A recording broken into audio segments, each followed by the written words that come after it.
NZ073099 hi motor chuak tur adala wangin I motor la chuak turangin le shatir ini NZ073099.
Tunalam mek te hi AOC Cultural Troupe, AOC Middle School Cultural Troupe te ania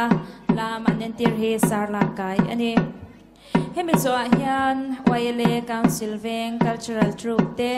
chungai zon lam turin kan som dona lo in ring turin kan han nge na competition ani angin in branch po lam tur zong zong tikha ko hun huna lam thei tura lo in ring cheu turin kan nge na chu.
AOC Middle School Cultural Troupe kanilom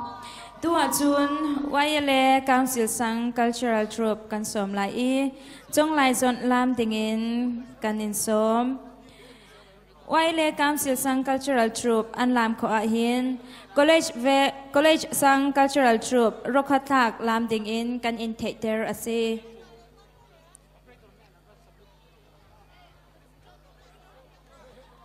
YLA Council Sang Cultural Troupe ni chong lai zon lam an lam khoh hin College Sang Cultural Troupe Rokhatlak alam ding mikha lam ding rak ral ring dingin kan in theater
YLA Council Sang Cultural Troupe kanilo tua chun College Sang Cultural Troupe rokhatlak alam digin kansom chotlai College Sang Cultural Troupe an lam khoa hin veng pui chu Cultural Troupe kha rak ira rindingi theiter nan se tarmit char ania atibo tu chuan helai hmuna hian ngai ven thei ani e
pek an kan telpi dingin Mipi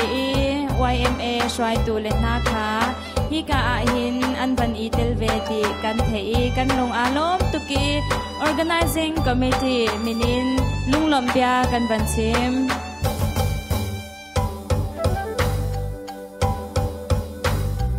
Hlukhla sami le som pakwa Nihnih na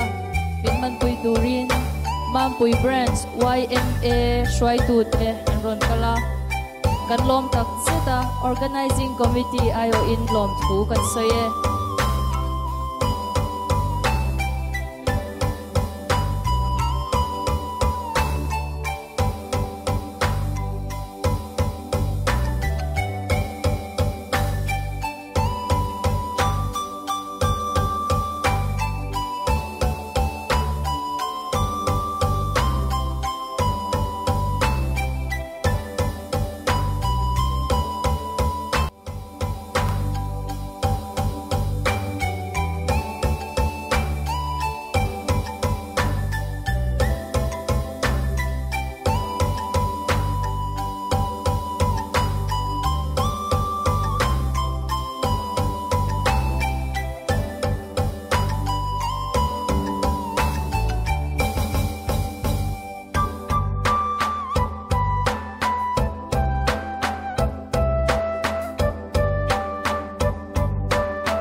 Tui alam mikha college sang cultural troupe an si tua chun vengpui chu cultural troupe chonglai son lam dingin kan somnak chan asilai machukho a chun Lai Cultural Troupe Council sang kan som chol telai vengpui chu cultural troupe som nau si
veng pui chu cultural troupe te kan lo me Lai Cultural Club LCC Council veng sar lam kai lam turin kan so manga hemi zo a hian Cawnhu Cultural Troupe te rokhathak lam tur kha lo in ring sela acha nge tuna chuan LCC Council veng sar lam kai lam turin kan so manga chumi zo a chuan Cawnhu Cultural Troupe te rokhathak lam turin lo in ring turin kan in sha ti re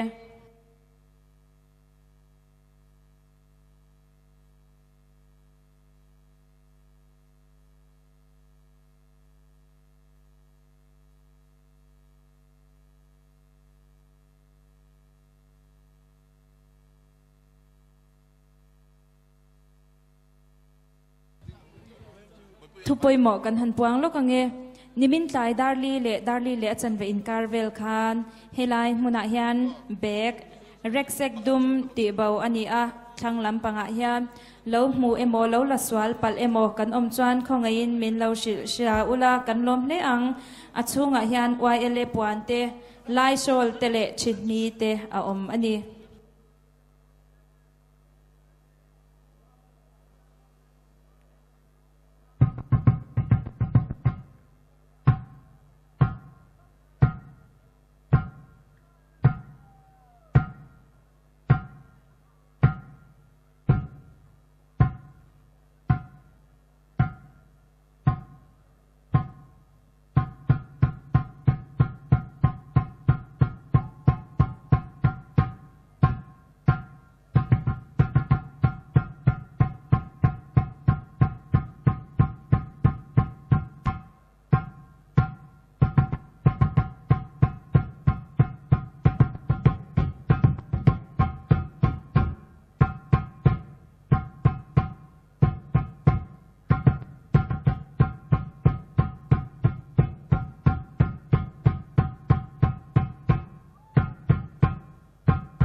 tunalam munom tak kan thir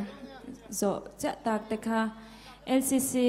Lai Cultural Club Council Veng te Annia tuna chuan rokhathak lam min entir turin Cawnhu Cultural Troupe te kan so manga chumi zo chuan Reverend Thanji nga Middle School Cawnhu chonglai zon lam turin lo in ring se change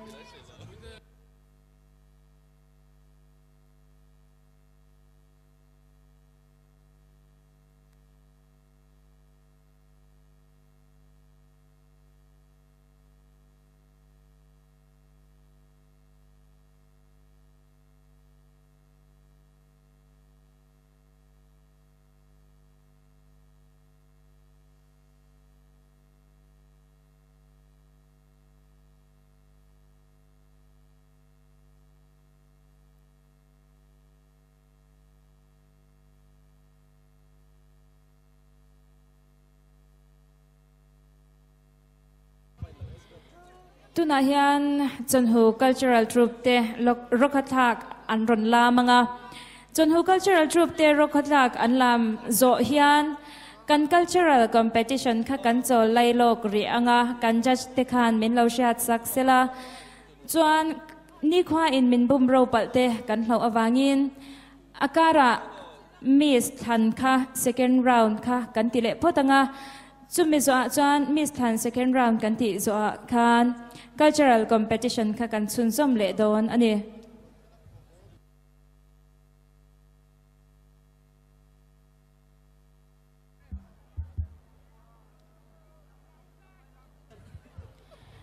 tuna Cawnhu Cultural Troupe ten rokhathak lam an ron entir zo hian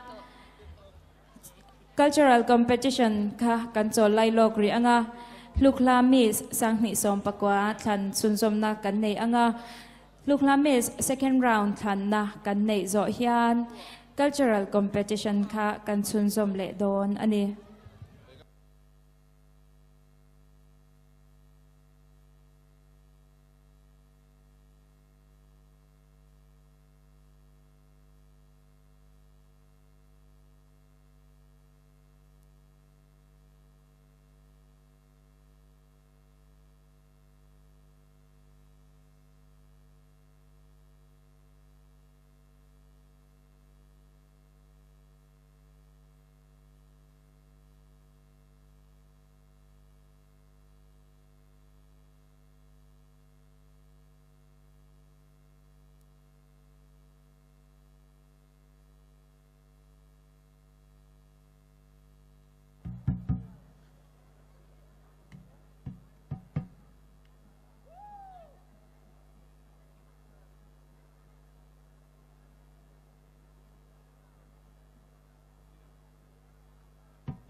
Hlukhla sangni le som pakwa miss contestant top 10 latling te kha backstage hianin lo in ring to ula tuna lam kan en make here zo rualin miss contest kha in kale nga langai dona tuna backstage ron suk kha turin kan chat tir cheu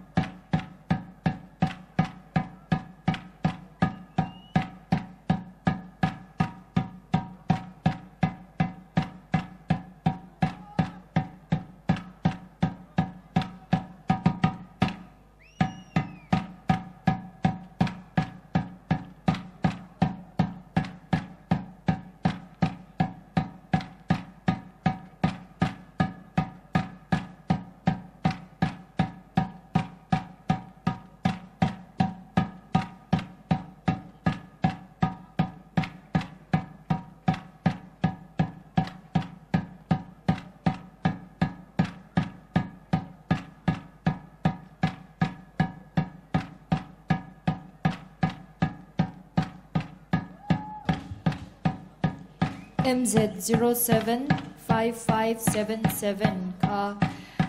motor tlan chuak tur a omawangin I motor kha tom ngaia minda sonsak lok turin chatireche MZ075577.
FM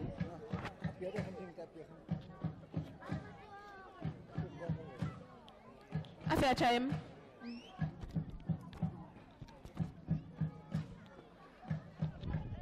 Ole ke TV zone thir tu te sibai ule tu na hian lam kar lak lo a mi pui a ron sim tu te kom na hun kan ron mang le do na dia o ka pu khong ai ni ming me shil them o ka ping chu siam chungah Lawngtlai college veng ni min lama di ron simem ni min lam kha ka local man lo ani le ni min na chon in chak mm in he voi i kal lo wanga voi na i ron kal ti kan sha a voi in hinwa mi tiem hey karin ai na lo ro pui dai ma ni min kha office lam boy wang ka local man lo wa karin ai mi pu pen an luta a munom ka ti alo mo me ani chon in na kina zai na hun an ron man huna kan lamang o kan lam nge yang ole hun che tak min pe kan lo me le ka lo me Time. Chamo, adang agal doon em. Kal doon oh. He ganung nam pangayan.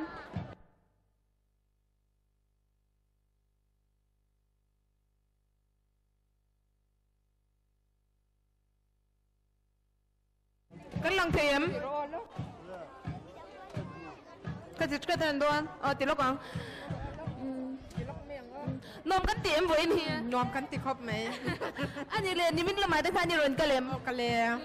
anh như lên nimin bầu ra cái thirin với anh nghe nom nimin kha nimin kha nom deu in ka sia zo kin bo cái cái nom mi ti chan anh chai na sa mo ka kha nom na beran in ka sia anh như lên với na đấy kan ti le don lo mi kan lam le don em kan lam mong kan ti ze lang le hun nom deu phang ru ole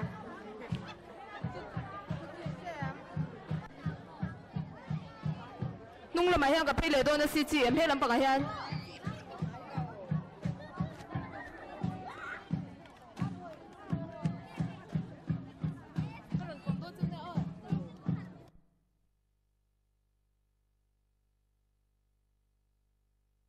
mi song pakhat zinga hian top 5 kan thlang don ani contestant te hi voi khat cheu anon kal kwal le anga chuta tang chuanin contestant te chu backstage lama an kal sunzom ngal theianga points kan bel khom le photanga chumi nuwa chuanin top 5 result kan puang so don ani kan contestant te anin ring to ni chuan kan tran ngal mai anga khong in music kind lo play thengem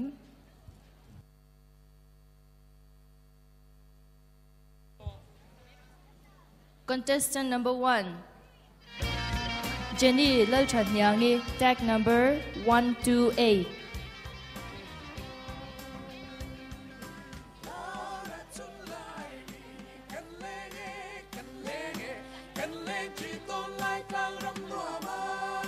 Tuna local make hi Jenny Lalchanyangi Bazaar Veng branch ayo inani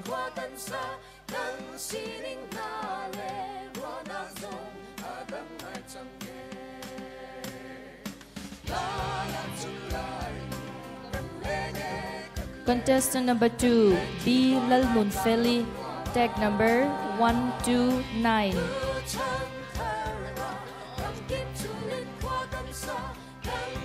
B Lalmunfeli hi Lawngtlai 3 Waile branch IOR loading ani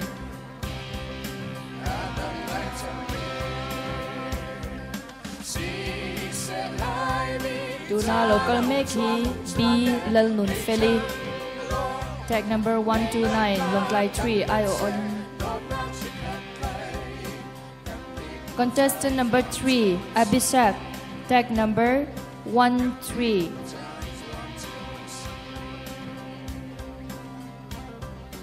131 Tuna local make hi Electric Veng branch IO in Abhishek tag number 131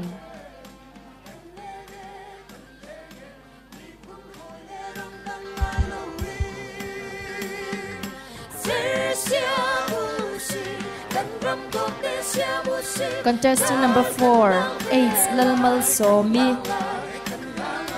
Veng Pui branch chungin tag number 126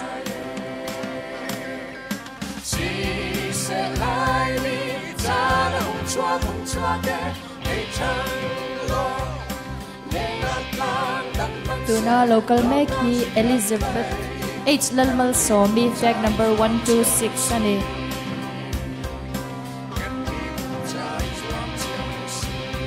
Contestant number 5 Elizabeth Rosang Liani tag number 101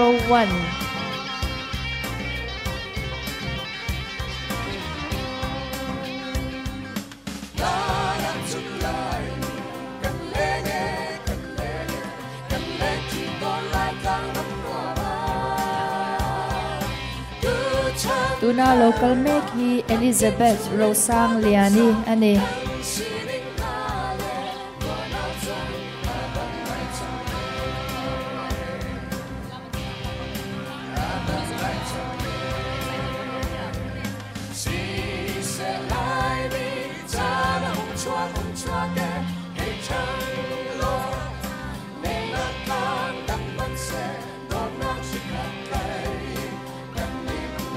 Contestant number 6 Betche B Ming Than Pui tag number 130 Chan Mari Veng branch IO in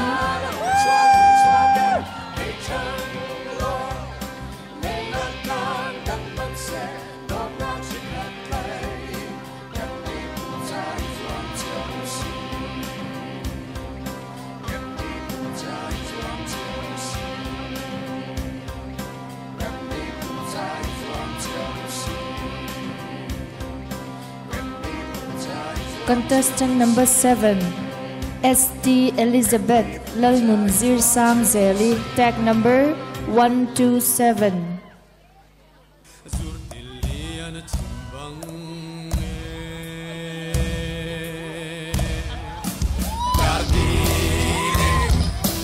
Tuna local make hi ST Elizabeth Lalmunzir Sang Zeli ani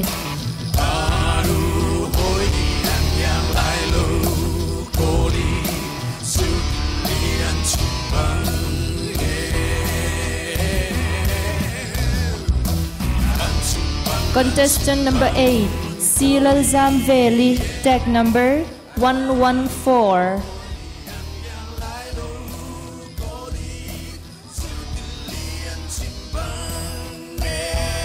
tuna local make hi si lal zam veli ani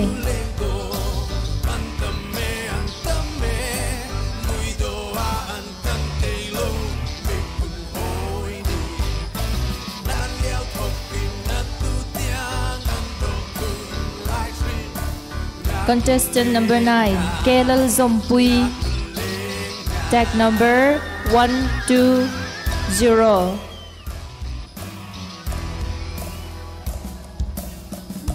Tuna local meki Kelal Zompui ani.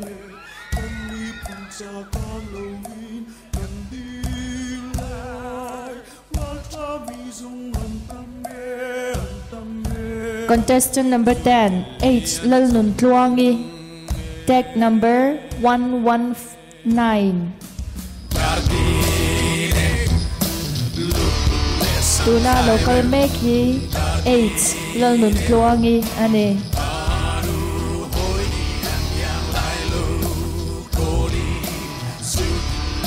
Contestant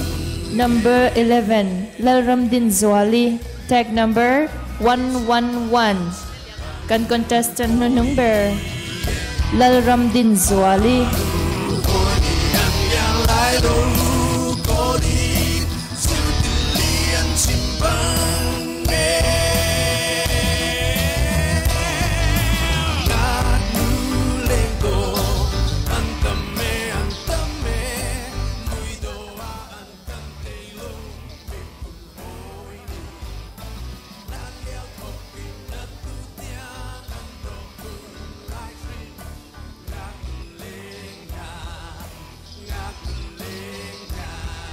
Ole katizong ka tun round na tan chuan ani anga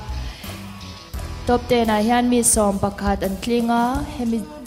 mi som pakhat zinga chang hian in top 5 kan thlang le ri don ani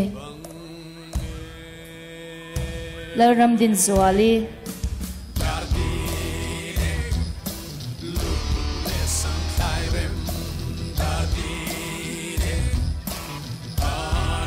H. Lal Nunphung.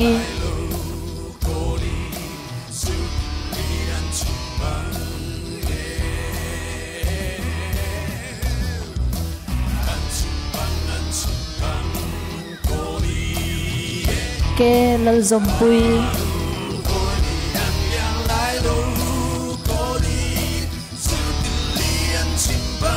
Si Lal Zam Veli.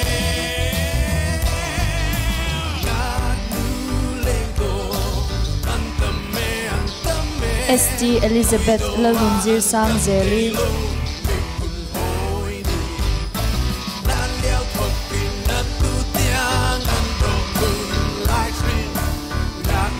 Betsubi Minh Thần Pui.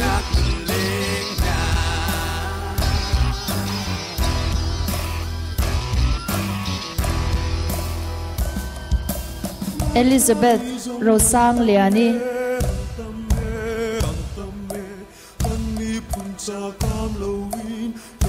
H. Lalmal Somi.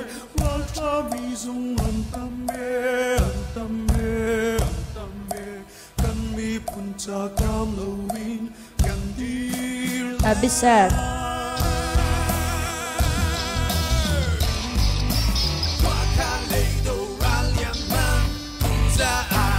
B. Lal Nunfeli.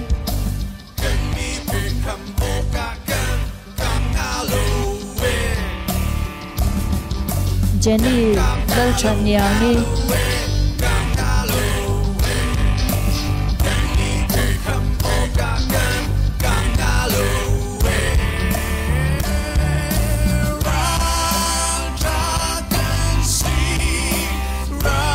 Tun round na tan chuan katizong kha na ring lan nga kan judge te chungah kan loma kan contestant chungah kan lome tuna chuan cultural dance competition kan chunsom le nga lang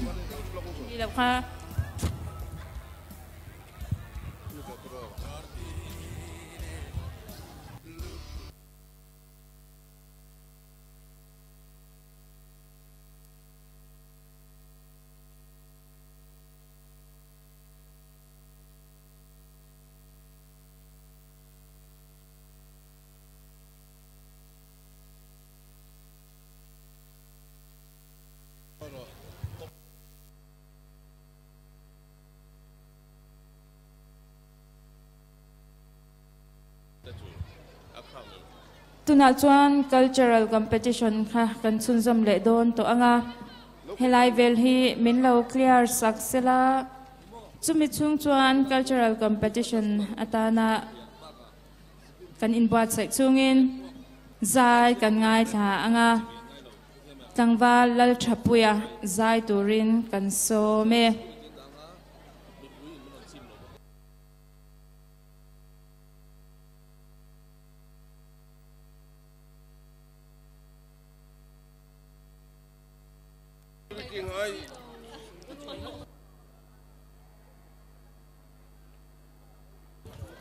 security kha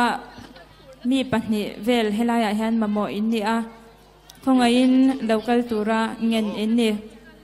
tuna tanga hun rei lo te a hian cultural competition kan sunsom le nga langa kan cultural competition te kan ti na tura helai field te min clear sak chungin tlangwal lal thapuya zai turin kan soma tlangwal lal thapuya azai zo hian cultural competition kha kan chunsom le anga chumi zo chuan Hlukhla miss sang ni som pakwa top 5 result puan na le kan hunte kan man chunsom le don ani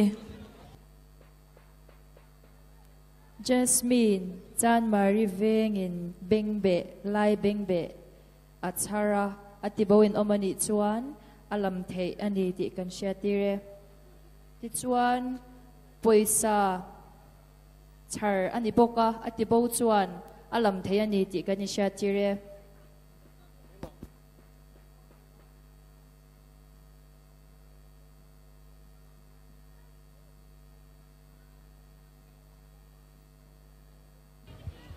helai field a nichina kan judge te thutna chair le bench te hi khongain competition chan ani le don to awangin henglai field a kan bung ra chen khat te hi min lo clear sak turin kan ngen chewa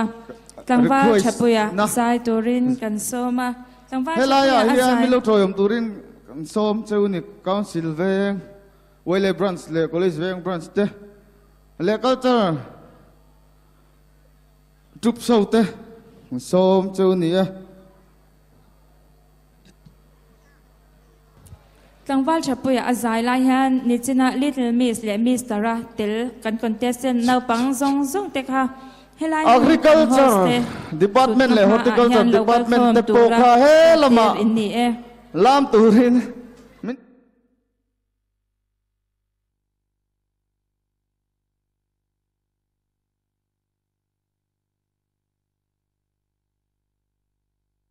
Time. Oh, no, I'm in team. Oh. Oh, vậy nè, em đi từ mi sa khan in telem. Nó tiếng tên lâu. Kazaka. Vậy thì in làm đôi em. Oh. Tu na so mo chak to in stage pula so in kala in làm đôi nha oh. Camera ma khan han out te u han bye bye te u camera kia. Oh, kia hết mà so. Oh, bye bye luôn nhé.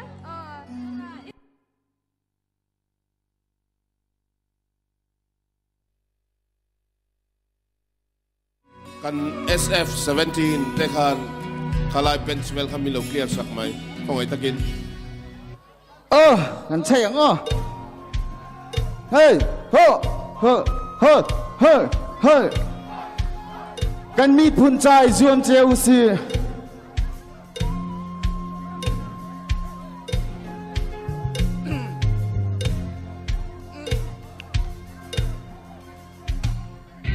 la na chun lai mi kan leng tri ton lai tlang ram no ma tu chan thara ram kip chulin khua kan cha kan sining na le ruat nak zong ai dang ai chang ai chang hey si se lai mi chan hong chua ke hey thang lo le nak lang dang man se đốt nát khi khát lên cần mi phun cho izuam cheu si cần mi phun cho izuam cheu si lung thiên khát tên cần lê nghe mi phun hồi lệ ram đăng ai lâu in ser sia mu si cần ram đốt đê sia mu si cần lang ai lai ye cần lang ai lai ye hey si se lai mi cha nó hồng chúa ke hey trăng lo lên nát lang đằng man se đốt nát si khát lai in cần mi phun cho izuam cheu si cần mi phun cho izuam cheu si la na chun lai mi cần lên tri tôn lai tlang ram nua ma tu chan thara ram kip chu lin khoa kan sa kan si ning na le đốt nát zong dang ai chẳng nghe ring đi đâu si sẽ lai vi cha nó hồng chúa ke hey trăng lo lên nát lang đằng man se đốt nát khi khát lên cần mi phun cha izuam cheu si cần mi phun cha izuam cheu si lắc cái gì hey hey hey hey hey hey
dar khoang bul naya ding te kha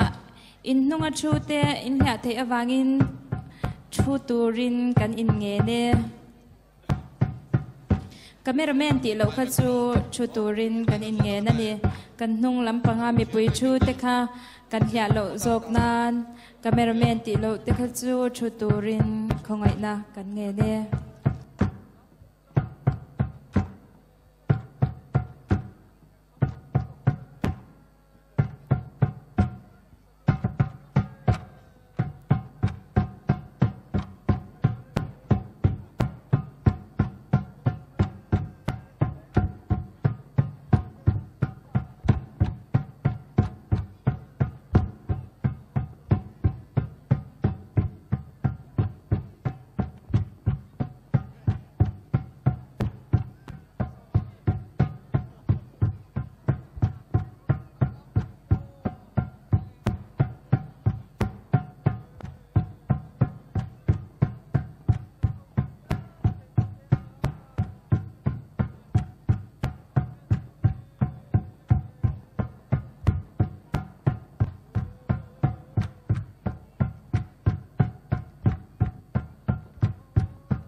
SSMS LCC College Veng kan lome tua chun YLA Veng Pui Cultural Troupe kan som na lai machukho a chun Lawngtlai College Cultural Troupe kan som te lai YLA Veng Pui Cultural Troupe kan som nak chan asilai voina hian moi takin ma pui L4 chan mari Lawngtlai foreign min ron cheya kan nom ema moi du ve zong zong te in chei du chan ma pui Lawngtlai 4 in no pan ve chin don ya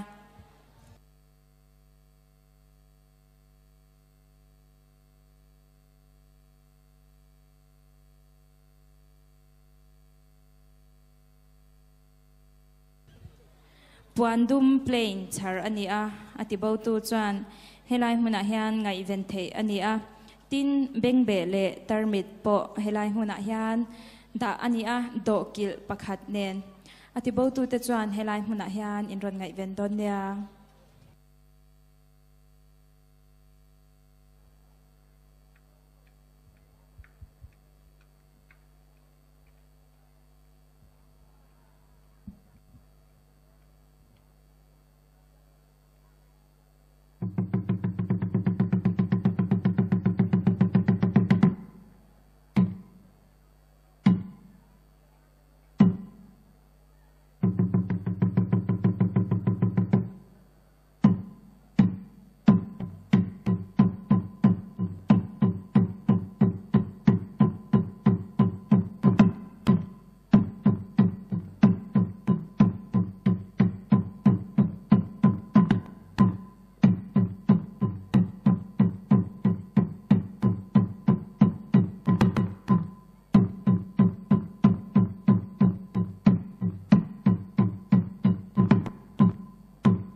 Hello. Tuna lam mek te hi an lam zo vele. Lam turin Lawngtlai College Cultural Troupe te. Hey ruwa sur do na chuwang chuan lut ha turin lo in ringula. Chun chumi zo vele. Hey khua adul le tran to wangin. Miss Hlukhla round kantile don ani.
Shetirna MZ073323 driver kha I motora kaltura shetirini tin LDCC driver po I motora kalturin shetir ini boke LADC president motor driver po I motora omturin shetir ini boke MZ073323 driver po motora mahal turin kan fiatir ani inunga motora tansok thailowa khoi takin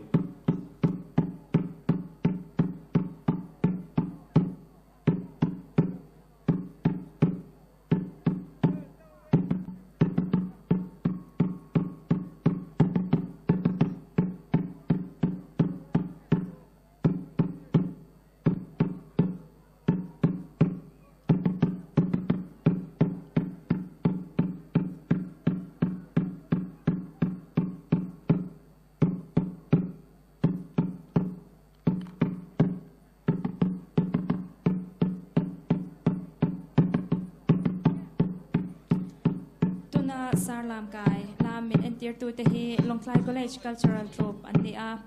Lawngtlai College Cultural Troupe te an lam zo hian Miss Thlan sun zomna kan nei le rianga lam tur hi mi pali an lo oma amero chu Miss Thlan sun zomna kan nei phutanga ro te hi asur pa chuan kan sau te hi in sing deuh te angai dona bangin Miss Thlan kha kan ti masadona Miss Thlan huna khan mi puiten kan judge te kha tin nai lutuk lawila tin lo bor lutuk lawila kan contestant te ti bai zongin tuma lo om lo tur ani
MZ075326 motor chuak tur adan na bangin I motor dason angaya I motor omna kalturangin le shatir ini MZ075326